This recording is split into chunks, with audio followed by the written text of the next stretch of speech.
Hello everybody, welcome back to my channel Keerthika's kitchen. ఈరోజు వీడియోలో KG చికెన్తో మంచి చికెన్ ఫ్రై రెసిపీ చూపిస్తున్నానండి. ఈ చికెన్ ఫ్రై మరీ డ్రైగా కాకుండా వెట్గా ఉండడం వల్ల మనకు ఇందులో నుంచి వచ్చే గ్రేవీ కూడా చాలా టేస్టీగా ఉంటుంది. ఇందులో వేసే మసాలా పౌడర్ కూడా మనం అన్ని ఇంట్లో ఉండే వాటితోనే ప్రిపేర్ చేస్తున్నాము. ఇలా ప్రిపేర్ చేసే ఈ చికెన్ ఫ్రై రైస్, చపాతీ ఎందులోకైనా పర్ఫెక్ట్ కాంబినేషన్. ఇంకా లేట్ చేయకుండా ఈ చికెన్ ఫ్రై రెసిపీ చూసేయండి.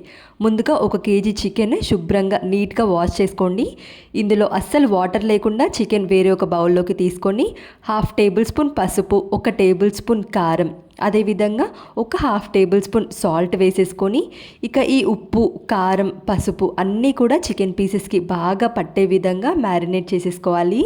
మనం చికెన్ ఫ్రై చేసేటప్పుడు పీస్ ఫ్రై అయ్యి లోపల గట్టిగా ఉంటుంది కదా, సో అలా ఏమీ ఉండకుండా జ్యూసీగా ఉంటుంది ఈ ప్రాసెస్లో కనుక మీరు మ్యారినేట్ చేసి పెట్టుకున్నారంటే.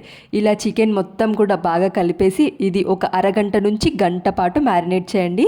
లేదు మీకు తక్కువ టైం ఉందంటే ఫ్రిడ్జ్లో పెట్టైనా ఒక 20 మినిట్స్ అయినా అట్లీస్ట్ మ్యారినేట్ చేయాలి. మ్యారినేట్ అయ్యేలోపే మనం ఇంట్లోనే మసాలా ప్రిపేర్ చేసుకుందాము. ఒక 10 నుంచి 12 ఎండుమిర్చి ప్యాన్లో వేసేసుకోండి. ఇందులోనే ఒక 3 టేబుల్ స్పూన్లు ధనియాలు, 2 బ్లాక్ ఇలాచీ, అదేవిధంగా 2 నార్మల్ ఇలాచీ వేసేసుకోండి. ఇంకా నెక్స్ట్ ఇందులోనే ఒక 1/2 ఇంచ్ వరకు దాల్చిన చెక్క, అదేవిధంగా 4 లవంగాలు, ఇంకా మిరియాలు, ఒక 1/4 టేబుల్ స్పూన్ వరకు మిరియాలు వేసేసుకోండి. నెక్స్ట్ ఇందులో ఒక 1/2 టేబుల్ స్పూన్ జీలకర్ర వేసేసుకుంటే ఈ మసాలా మనకు కరెక్ట్గా కేజీ చికెన్కి సరిపోతుంది. వీటన్నిటిని మీరు లో ఫ్లేమ్లో పెట్టుకొని ఫ్రై చేసుకోండి. నేను మర్చిపోయి హై ఫ్లేమ్లో పెట్టాను, చూడండి ఇలా మాడిపోతుంది. సో మీరు ఇలా కాకుండా లో ఫ్లేమ్లో పెట్టుకొని డ్రై రోస్ట్ చేసుకొని మిక్సీ జార్లో వేసేసుకొని ఇవి పూర్తిగా చల్లారిన తర్వాత పొడి పట్టేసుకుంటే మనకు ఇంట్లోనే మంచి చికెన్ మసాలా పౌడర్ ప్రిపేర్ అయిపోతుంది. అన్నీ ఇంట్లో ఉండే వాటితోనే అయిపోతుంది. ఇక నెక్స్ట్ ఇప్పుడు కర్రీ చేయడం కోసం ప్యాన్లో ఒక 3 టేబుల్ స్పూన్ వరకు ఆయిల్ వేసుకోండి. ఆయిల్ వేడైన తర్వాత ఇందులో సన్నగా కట్ చేసుకున్న ఉల్లిపాయలు, ఒక 2 మీడియం సైజ్ ఉల్లిపాయలు 2 లేదా పెద్దదైతే 1 వేసుకుంటే సరిపోతుంది. 2 పచ్చిమిర్చి ఇలా చిన్న ముక్కలుగా కట్ చేసి వేసుకోండి. ఇంకా నెక్స్ట్ ఇందులో ఒక 1/2 టేబుల్ స్పూన్ సాల్ట్ ఇప్పుడే టేస్ట్కి సరిపడా వేసుకుంటే సరిపోతుంది. ఆల్రెడీ మనం చికెన్లో కూడా మ్యారినేట్ చేసేటప్పుడు వేసాం కాబట్టి. ఇక ఆనియన్స్ అన్నీ కూడా గోల్డెన్ బ్రౌన్ కలర్ అయ్యేంత వరకు లో ఫ్లేమ్లో పెట్టుకొని ఫ్రై చేసేసుకోవాలి. ఇందులోనే ఒక 2 టేబుల్ స్పూన్లు అల్లం వెల్లుల్లి పేస్ట్ వేసుకోండి. ఫ్రెష్గా దంచిన అల్లం వెల్లుల్లి పేస్ట్ వేశారనుకోండి మంచి అరోమేటిక్గా ఉంటుంది. చికెన్ ఫ్రైలో మనకు అసలైన టేస్ట్ ఎక్కడి నుంచి వస్తుందండి? ఆనియన్స్, వెల్లుల్లి పేస్టే. సో ఇవన్నీ కూడా బాగా ఫ్రై అవ్వాలి. పచ్చివాసన పోయేంత వరకు, మంచి స్మెల్ వచ్చేంత వరకు, ఆనియన్స్ గోల్డెన్ బ్రౌన్ కలర్ అయ్యేంత వరకు ఫ్రై చేసుకుంటే సరిపోతుంది. నెక్స్ట్ ఇందులో ఒక గుప్పెడు కరివేపాకు వేసేసుకొని ఇక వీటన్నిటిని కూడా ఫ్రై చేసేసుకోవాలి. ఇలా వీటన్నిటిని ఫ్రై చేసుకున్న తర్వాత ఇప్పుడు మనము ఒక అరగంట నుంచి గంట పాటు మ్యారినేట్ చేసుకున్న చికెన్ ఉంది చూడండి, ఈ చికెన్ కూడా వేసేసుకోవాలి. ఇలా మ్యారినేట్ చేయడం వల్ల మనకు చికెన్లో వాటర్ ఊరుతుంది. ఇలా ఊరడం వల్ల మనము ఇంకా ఎక్స్ట్రాగా వాటర్ ఏమి యాడ్ చేయము చికెన్లో చేసేటప్పుడు. ఈ చికెన్లో వచ్చే వాటర్తోనే మనం ఈ చికెన్ ఫ్రై రెసిపీ ప్రిపేర్ చేస్తూ ఉంటాము.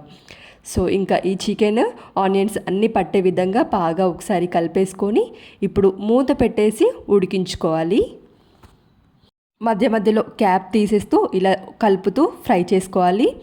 ఎప్పుడైనా గుర్తుంచుకోవాల్సిన టిప్ ఇక్కడ ఏంటంటే ఫస్ట్ చికెన్ వేయగానే లో టు మీడియం ఫ్లేమ్లో పెట్టుకొని ఉడికించుకోవాలి. ఇలా లో టు మీడియం ఫ్లేమ్లో పెట్టుకొని ఉడికించుకోవడం వల్ల చికెన్ పీస్ లోపల వరకు కూడా కుక్ అయ్యి సాఫ్ట్గా ఉంటుంది. లేదంటే హై ఫ్లేమ్లో పెట్టారనుకోండి పైన రెడిష్గా అయిపోతుంది, కానీ పీస్ లోపల సాఫ్ట్గా కుక్ అవ్వదు. సో లో టు మీడియం ఫ్లేమ్లో పెట్టుకొని మధ్య మధ్యలో కలుపుతూ చికెన్లో నుంచి వచ్చే వాటర్తో మాత్రమే మనం చికెన్ని ఉడికించుకోవాలి.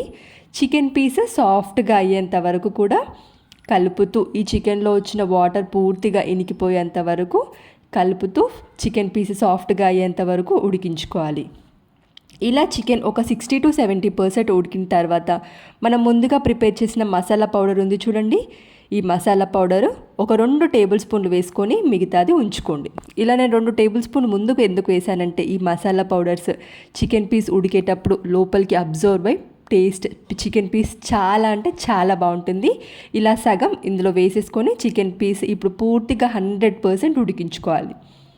ఇలా చికెన్లో వచ్చే వాటర్ మొత్తం ఎగిరిపోయి ఆయిల్ పైకి తేలేంత వరకు కూడా కలుపుతూ ఉడికించుకున్న తర్వాత ఇక మిగిలిపోయిన మసాలా పౌడర్ ఉంది కదా, అది కూడా వేసేసుకోవాలి.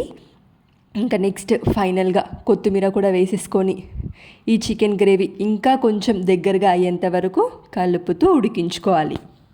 ఇంటికి చుట్టాలు వచ్చినప్పుడు ఈజీగా ఇలా గనక మీరు చికెన్ ఫ్రై చేసి పెట్టారనుకోండి, మళ్ళీ మళ్ళీ ఇది అడిగి మరీ చేయించుకుంటారు. అంత టేస్టీగా ఉంటుంది.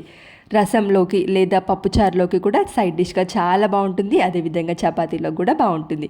ఈ మాత్రం గ్రేవీ కన్సిస్టెన్సీ చాలు అనుకుంటే ఇక ఈ స్టేజ్లో ఆఫ్ చేసేసుకోవచ్చు. లేదు ఇంకొంచెం థిక్గా రావాలి అనుకుంటే లో ఫ్లేమ్లో పెట్టుకొని కలుపుతూ దగ్గరగా ఉడికించుకుంటే సరిపోతుంది. మన tasty chicken fry recipe ready అయిపోతుంది. మీరు ట్రై చేసి ఎలా వచ్చిందో కామెంట్ సెక్షన్లో చెప్పండి. వీడియో నచ్చితే లైక్ చేయండి. మరిన్ని ఇంట్రెస్టింగ్ రెసిపీస్ కోసం ఛానల్ని సబ్స్క్రైబ్ చేయండి. Thank you for watching.